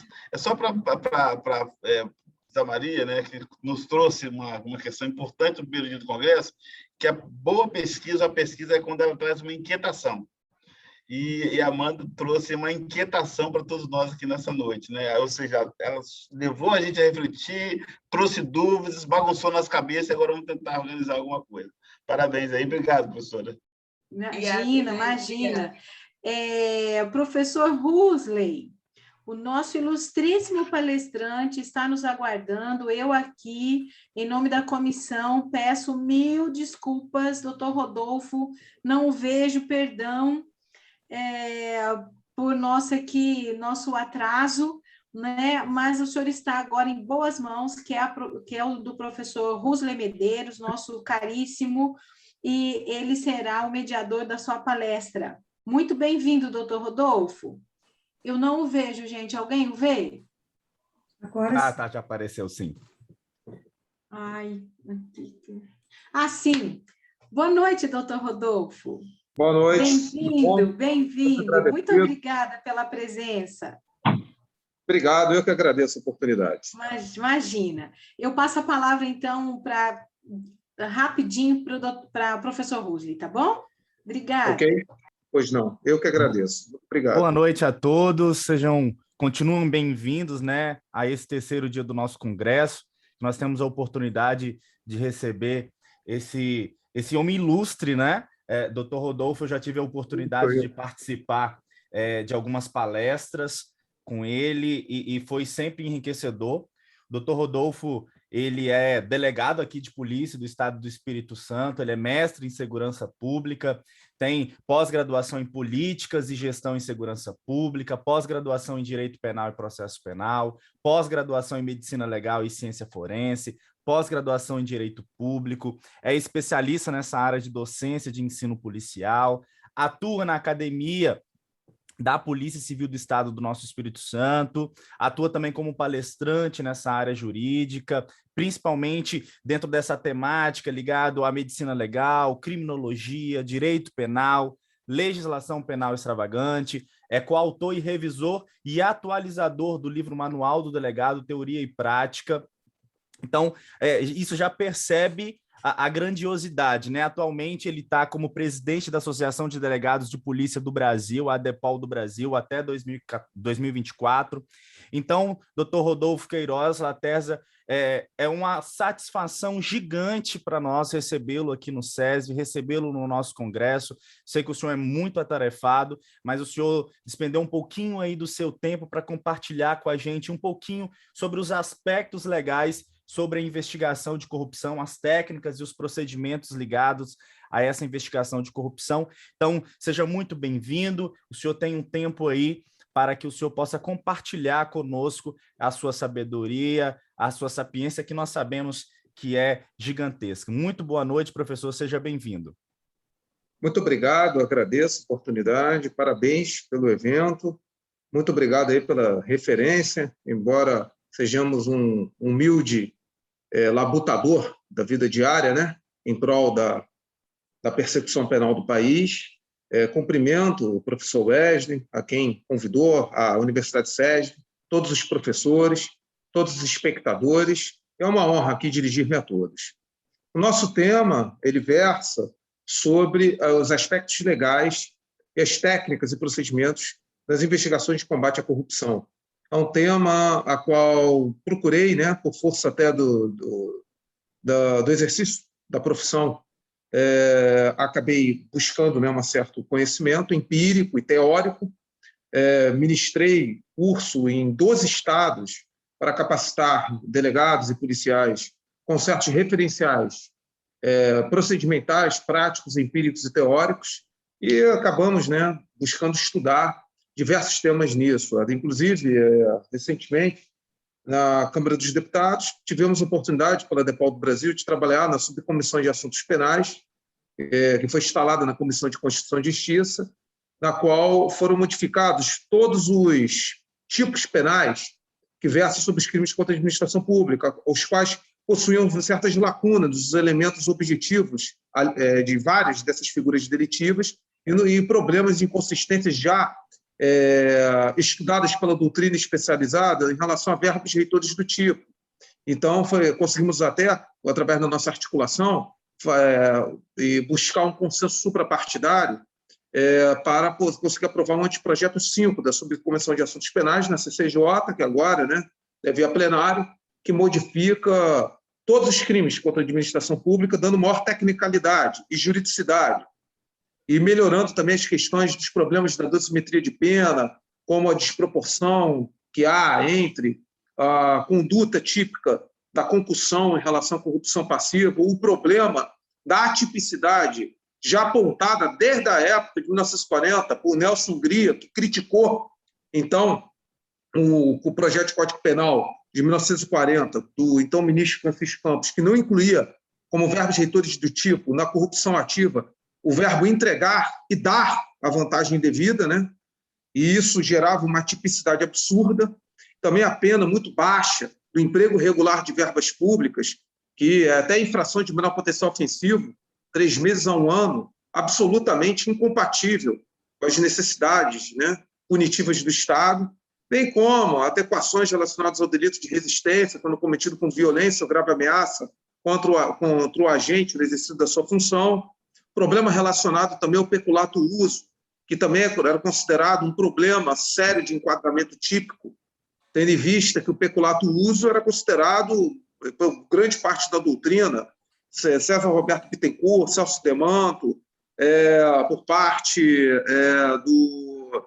do Rogério Sanches, dentre outros, como atípico, o peculato-uso. Isso, consequentemente, gerava uma grave lacuna e na qual sobrava a conduta da improbidade administrativa, muitas vezes, que a qual quero aqui destacar que nós consideramos até a recente lei sancionada, adequada, principalmente em prever a conduta dolosa, mas aí seria outro tema para nós tratarmos, né, no que se refere à improbidade administrativa. Era uma lei que necessitava realmente de aperfeiçoamentos. Então, dando início, né, às questões do enfrentamento legal, técnico e da investigação de combate à corrupção, a corrupção ela é um gênero. Ela é um gênero em qual se enquadra e amolda diversos tipos de condutas, cerca de 18 condutas previstas na legislação penal ordinária, né, em nível infraconstitucional, em tese se enquadra o gênero corrupção, como violação do sigilo funcional, emprego irregular de verbas públicas, aqui já destacado, as modalidades de peculato, peculato desvio, peculato apropriação, peculato culposo, a corrupção ativa em si, a corrupção passiva, a concussão, a advocacia administrativa, é importante destacar, ela se enquadra técnica e doutrinariamente no gênero corrupção, os crimes contra a administração pública, os crimes previstos no Código Eleitoral, fundamentalmente no que se refere ao financiamento de campanhas através de abuso do poder econômico e principalmente nos mecanismos de cooptação e captação do sufrágio universal, de corrupção do sufrágio universal.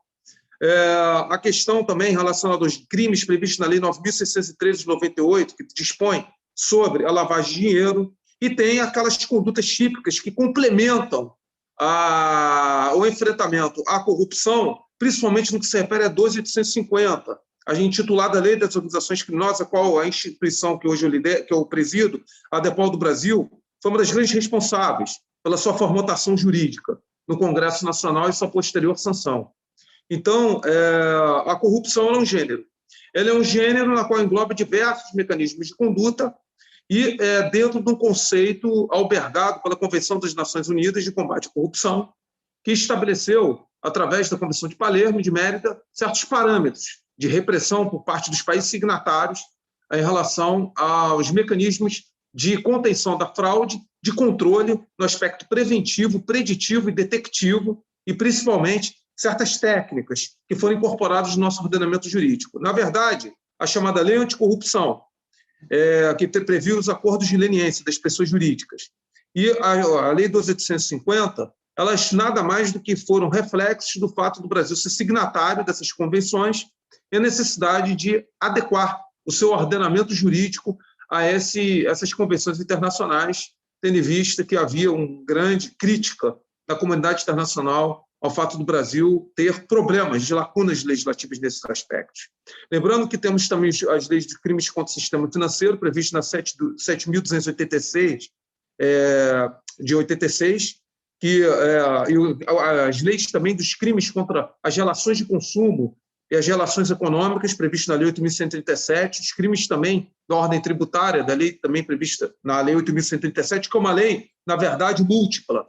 Ela, no caso, tem como objeto jurídico diversas modalidades de, ela tem diversos objetos materiais. Ela ofende a vários tipos de bens jurídicos tutelados pelo Estado. Não só a administração tributária, mas também a questão relacionada à estabilidade econômica e às relações de consumo. É diferente, portanto, dos crimes previstos contra o consumidor, porque as relações de consumo previstas na Lei 8.137, elas englobam aquelas que são afetadas pelos grupos econômicos através dos clássicos mecanismos de oligopolização da economia, como os cartéis e trustes e oligopólios, que acabam gerando fixação artificial de preços, práticas de dumping, que prejudicam significativamente a estabilidade do mercado e, consequentemente, o consumo, as relações de consumo, principalmente no que se refere ao atacado e à demanda, né? O atacado e o varejo. Então, é diferente da Lei 8.078 de 90, que trata do chamado Código de Defesa do Consumidor. Então, é uma pleiade de condutas E a corrupção ela se origina através, de acordo com Edmund Sunderland, que foi um criminólogo norte-americano, que em 1968 cunhou o chamado white collar crime, crime de colarinho branco, em qual ele definia que certos estratos e camadas sociais teriam uma chamada triângulo da fraude. O triângulo da fraude englobaria, no caso, a pressão, também vinculada à chamada motivação e incentivo para a prática daquela conduta, a oportunidade e a racionalização. Eu vou explicar rapidamente cada qual. A pressão, ela vincula-se ao interesse que gera motivação para a prática da conduta espúria, que gera burla do sistema legal, levando, portanto, à cooptação por parte de determinados agentes para a prática, no caso do fornecimento da vantagem indevida, e do desvio de recursos. Normalmente, a pressão integrada ao interesse e à motivação, ela decorre de variados fatores na psique do indivíduo. O ser humano ele trabalha muito pelo custo e oportunidade. O ser humano ele trabalha muito pelo custo-benefício, de acordo com o teórico economista norte-americano, ganhador do Prêmio Nobel, Gary Becker, que ele estudou com a chamada relação do custo-benefício na teoria do crime, embora ele fosse economista. Então, a lógica que Edmund Sunderland já tinha previsto, que Gary Becker resolveu aperfeiçoar com seu estudo brilhante, o ser humano ele trabalha muito pelo custo e oportunidade. E o famoso ocasião faz o ladrão, ela se predispõe de acordo com esses estudos criminológicos. E aliado, portanto, à motivação e interesse, que pode ser a cupidez, pode ser dívidas, pode ser a necessidade do glamour, do status, aquilo que também Robert Merton, criminólogo norte-americano, falava, a frustração das aspirações do indivíduo numa sociedade de consumo, variado também a vaidade ou mesmo as questões da formação de valores, né, do indivíduo, levam à predominância de determinados interesses, que levam à propensão à corrupção. Aliado, né, como eu falei, à oportunidade. A oportunidade ela diz respeito a um sistema estatal frágil, a uma sociedade distópica, uma sociedade de baixíssima confiança interpessoal e com capital social com mínima legitimidade social. De acordo com a moderna sociologia norte-americana, sociedades prismáticas, que não se denomina mais sociedades subdesenvolvidas, isso daí é um conceito já que a sociologia norte-americana, principalmente que adota as chamadas estudos das teorias de desenvolvimento, refuta. As sociedades prismáticas são aquelas de baixo capital social, ou seja, que tem baixíssimo nível de confiabilidade das instituições, sistema punitivo frágil, com gravosa impunidade e mínima confiança interpessoal. Isso gera toda uma oportunidade para que o interesse e a pressão na mentalidade, na psique do indivíduo, no imaginário do indivíduo, construa, portanto, essa dinâmica, essa bilateralidade que gerará a corrupção, e que eu já vou falar o outro fator. O outro fator é a racionalização. A racionalização é aquilo que leva à chamada legitimação individual ou social no comportamento criminoso corrupto.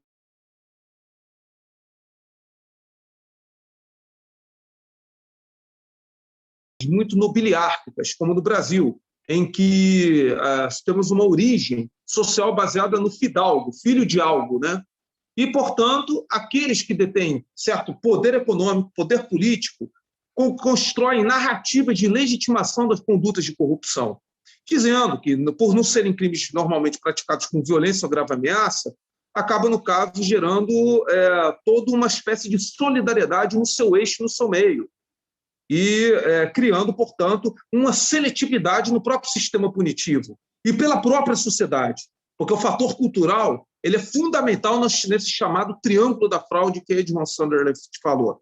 Nada disso sobreviria sem uma cultura distópica, uma cultura de iniquidade que, infelizmente, é muito prevalente nessas modalidades de sociedade, e, infelizmente, que graça a sociedade latino-americana, por déficit educacional, problemas na formação histórica, na características de construção do nosso Estado, ter sido sociedades escravocratas, enfim, aqui demandaria um debate antropológico que não vem ao caso. Então, a Triângulo da Fraude, ele também, no caso, depois acabou sendo acrescentado um outro componente que foi chamado diamante da fraude, na explicação do fenômeno da corrupção, que é a chamada capacidade. A corrupção, ela demanda certas habilidades pessoais, certas condições de cunho profissional ou mesmo de projeção de poder, projeção de influência, para que ela se desenvolva e, consequentemente, ela se torne efetiva. Então, a capacidade seria esse outro elemento conjugado com a pressão, interesse e motivação, com a racionalização, legitimação e com a oportunidade. Explicando aqui que diversos fenômenos explicam que nessas sociedades distópicas as microcorrupções legitimam as macrocorrupções. A chamada conduta burlesca socialmente adequada, que aos famosos jeitinho brasileiro tão bem estudado, baseados no chamado formalismo, que são mecanismos de obter vantagem, ainda que moral e que não seja necessariamente tipificada como uma forma de ascender socialmente, e sendo isso incorporado na formação cidadã, acaba justamente criando, portanto, uma sociedade altamente tolerante com a corrupção. Então, é importante primeiro explicar o ethos, como é que surge o fenômeno da corrupção nessas modalidades de sociedade. Lembrando que corrupção existe até na Dinamarca, na Suécia, na Noruega, que são sociedades com um nível de autonomia e desenvolvimento cidadão muito mais forte. Todavia, esses fatores eles são muito mais inibidos, eles são muito mais, digamos, contidos, seja pela eficácia do Estado, seja pelas questões culturais e educacionais e da formação social e do pensamento social, né, dos indivíduos que compõem aquela coletividade. No que se refere portanto, surge a necessidade dos órgãos de persecução penal aprimorarem suas técnicas e procedimentos de investigação. E, através da 12.850, houve melhorias em relação à outrora famigerada e patética, até eu diria, Lei 9.034 de 95, que era uma lei inconstitucional, que, no entanto, tinha previsto a chamada Instituto da Ação Controlada, que é a possibilidade, mediante autorização judicial, do delegado de polícia retardar uma ação de prisão em flagrante ou uma ação de persecução penal, buscando o melhor momento para a obtenção da prova. A ação controlada, ela também foi introduzida na Lei de Lavagem de Dinheiro e na Lei de Combate às Drogas, né, a Lei 11.346/06, mas ela foi importante também ser definida na 2.850, porque muitas dessas condutas típicas da corrupção, e principalmente quando são vinculadas à organização criminosa, elas têm uma certa latência, elas têm uma perenidade, são condutas que se protraem no tempo, caracterizando-se, portanto, como crimes permanentes, ok? E isso, portanto, demanda um certo tipo de capacidade de monitoramento necessário. A infiltração policial, que é um instituto que eu critico veementemente e é ineficaz, porque, embora previsto também na Lei de Drogas, foi previsto na Lei de 850, ela seria um recurso importante, também por autorização judicial e de acordo com certos mecanismos, como a indicação e voluntariedade, regularidade e, principalmente, proteção do agente infiltrado, do agente policial infiltrado, foi ineficaz, porque a lei ela previu que não é punível o agente infiltrado, que dentro do alcance da infiltração seja obrigado, ou por omissão ou por comissão, a praticar um dos crimes vinculados à necessidade da infiltração policial. Só que eu pergunto, não ser punível implica em quê? Extinção de punibilidade. Não implica exclusão de tipicidade. Qual policial vai querer responder o processo criminal até o trânsito em julgado, ou ainda contar com a sorte de uma absolvição sumária prevista no 386 do CPP, inciso 1 a 4, para contar com a eficácia da infiltração policial? Nenhum, não conheço ninguém. E eu não faria isso com nenhum policial, entendeu? Por mais que haja ideal de combater corrupção. Então, esse é um outro mecanismo que precisa ser aperfeiçoado na legislação. Outro ponto diz respeito às técnicas trazidas pela colaboração premiada, que houve problemas, porque é um negócio jurídico, processual, penal, houve problemas porque a Lei 2.850 ela não era clara em relação à necessidade da colaboração premiada, ela ser corroborada com outros meios de prova. Então, havia aquela interpretação inicial teratológica de que a colaboração premiada, isoladamente, ela poderia gerar indiciamentos recebimento de denúncia, instauração de processo até condenação. Felizmente, com a 13964, 2019, houve uma melhoria e uma melhor sistematização das colaborações premiadas. Lembrando que é sempre, agora, essencial a presença do defensor para homologar aquele acordo, seja em relação ao delegado de polícia, seja em relação ao juiz, ao promotor de justiça. Lembrando que a colaboração premiada deve cingir-se fundamentalmente em relação aos requisitos taxativos ali expostos. Não pode o delegado de polícia e o promotor adentrar até na execução penal, como houve lá na famigerada e deplorável colaboração premiada do Joesdo, que praticamente fizeram até uma isenção punitiva eterna, adentrando até no juízo de execução penal. Isso é um absurdo, isso é uma aberração.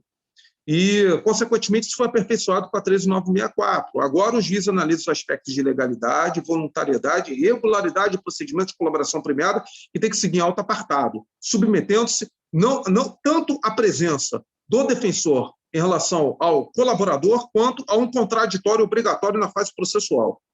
Então, isso foi importante porque, embora seja delegado de polícia, eu quero deixar claro, nada pior do que uma persecução penal que não respeite o devido processo legal, porque depois a reação vem contra nós mesmos. Vide aí o que aconteceu em certas operações. Então, o Instituto da Colaboração Premiada, portanto, ele é importante. Ele é importante para assegurar, sim, certos mecanismos probatórios, mas ele isoladamente não pode influenciar na condenação. Isso, felizmente, foi superado e é algo necessário para que haja um equilíbrio.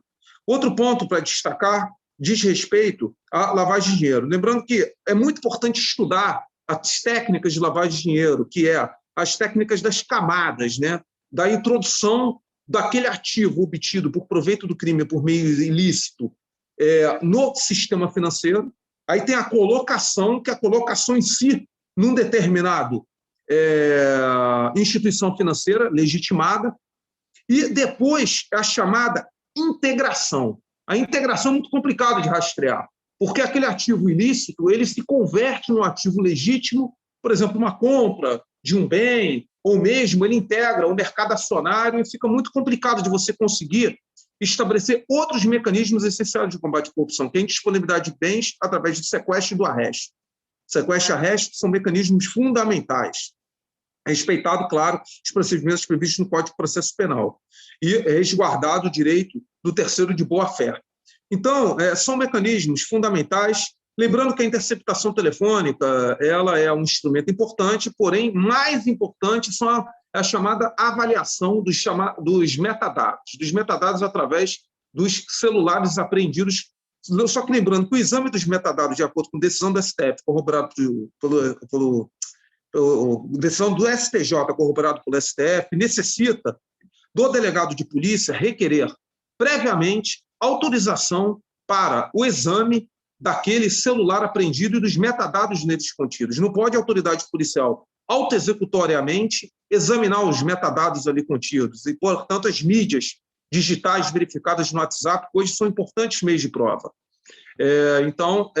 Porém, é onde ocorre hoje em dia os principais mecanismos de obtenção de provas. Logicamente, para uma boa técnica de investigação, devendo ser corroborado com outros meios de prova. Porque eu, pessoalmente, até eu participo do grupo de trabalho da reforma do Código de Processo Penal, e até numa determinada discussão, numa audiência pública, depois pode ir lá na TV Câmara, audiência pública, novo Código de Processo Penal, capítulo provas. Eu destaquei claro isso na audiência pública. Não vige o princípio da hierarquia das provas desde o século XIX. Nenhum ordenamento jurídico que eu conheça tem mais o princípio da hierarquia das provas, também conhecido como sistema da tarifação legal. Isso é um absurdo.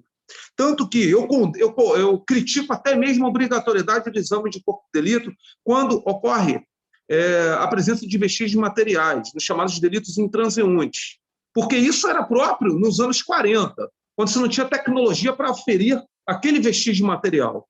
Aí você tinha que obrigar tudo para exame de corpo de delito. Queira ou não, há uma certa mitigação dessa hierarquização de prova, porque se não há o exame de corpo de delito, ocorre a nulidade nos delitos que deixam vestígios materiais.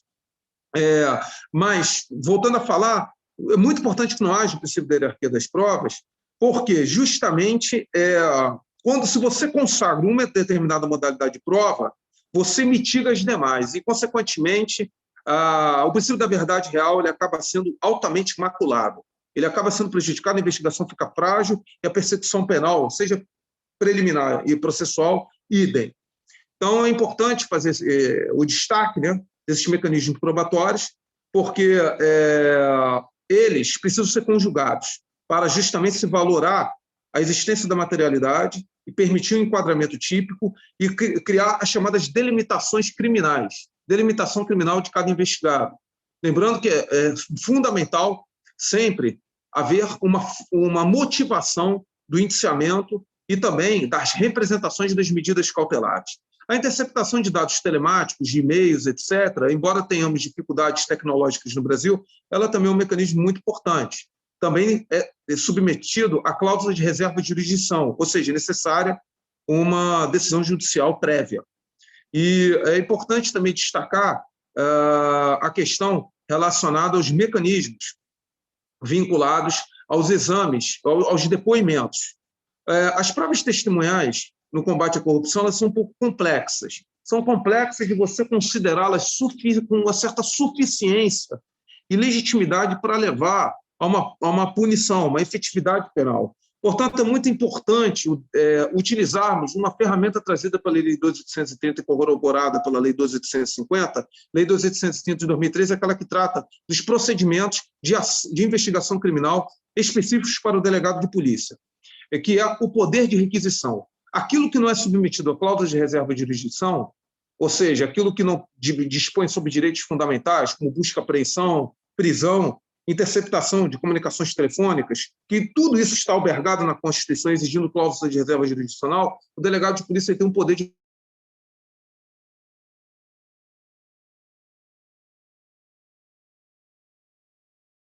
verifica, por exemplo, nos casos de crimes contra as licitações públicas, sobrepreço e superfaturamento, e que levam justamente à implicação e uma análise dos desvios de recursos, permitindo, portanto, uma valoração típica e a adoção de uma linha de investigação. Agora, é importante a gente destacar aqui os desafios no combate à corrupção no Brasil. Primeiro, a observância do devido processo legal. Segundo, eu diria que algo que eu considero mais importante, a efetividade dos acordos de leniência, e principalmente ressarcimento ao erário. Inclusive, nos chamados de acordos de não persecução penal e também na aplicação das sentenças penais condenatórias. Nós temos um grave problema, porque são delitos de cunho econômico e patrimonial, e o restabelecimento do dano verificado é até mais importante que a prisão em si, embora a prisão ela tenha um mecanismo pedagógico, por óbvio, quando os crimes existem uma certa gravidade. E outro ponto a destacar é a necessidade, principalmente, de uma construção social que ilegitime as práticas de corrupção.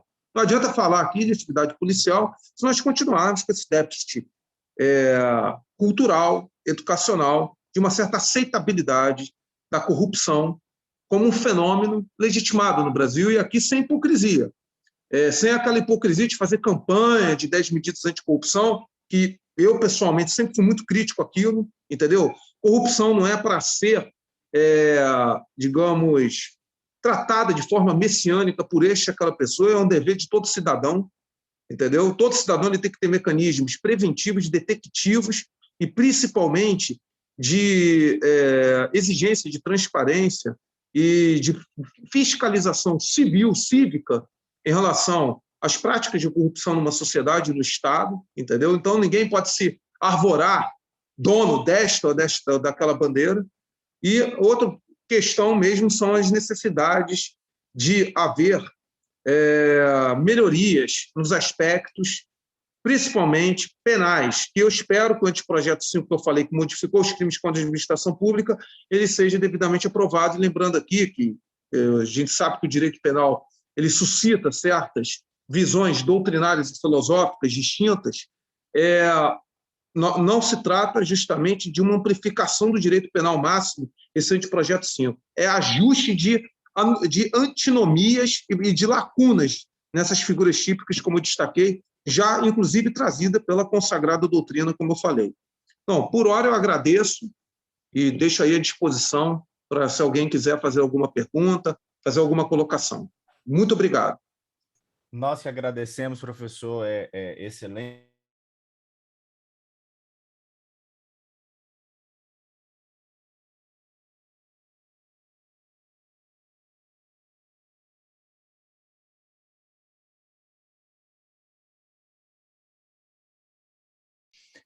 Eu gostaria de perguntar ao senhor em relação à atividade da investigação em si por parte da polícia, né? A gente vê aí, por exemplo, ainda, né, os delegados